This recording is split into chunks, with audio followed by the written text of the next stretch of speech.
2 Kings chapter 12. In the 7th year of Jehu's reign, Jehoash ascended to the throne.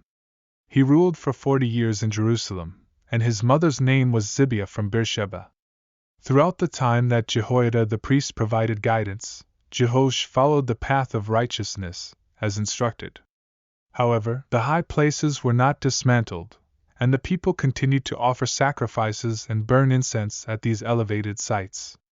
Jehoash addressed the priests, saying, "All the money from the sacred offerings that is brought into the house of the Lord, the money brought by each person as he or she is assessed, the money collected according to the dictates of one's heart, all of this money, let the priests receive from those they know and use it to repair the breaches in the temple wherever they are found."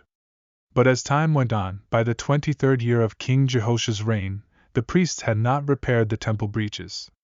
King Jehoash summoned Jehoiada the priest and the other priests, and inquired, "Why have you not repaired the breaches in the temple? Henceforth, do not take any more money from your acquaintances for this purpose. Instead, use the money for the temple repairs."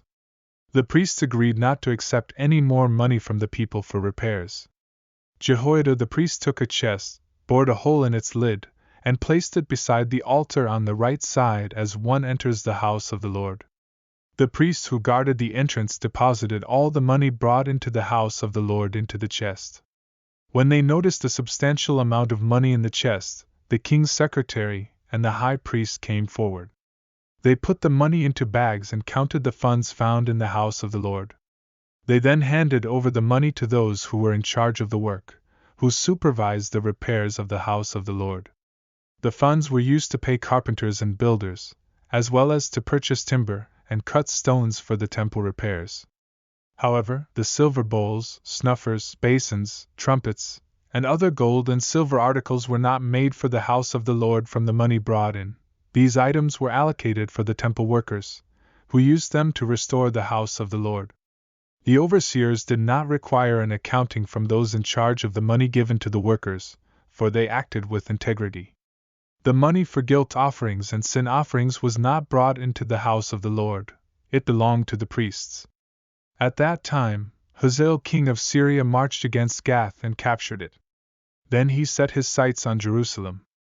Jehoash, the king of Judah, gathered all the sacred items that his ancestors, Jehoshaphat, Jehoram, and Ahaziah, kings of Judah, had consecrated, along with his own sacred items and all the gold found in the treasuries of the Lord's house and the royal palace. He sent these to Hazael king of Syria, who then withdrew from Jerusalem. For further information about Joash's deeds, refer to the Chronicles of the Kings of Judah. Jehoash's servants plotted against him and assassinated him in the house of Millo, which goes down toward Silla. Jozachar son of Shimeath and Jehozabad son of Shomer, his servants, struck him down, and he died. They buried him with his ancestors in the city of David, and his son Amaziah succeeded him as king.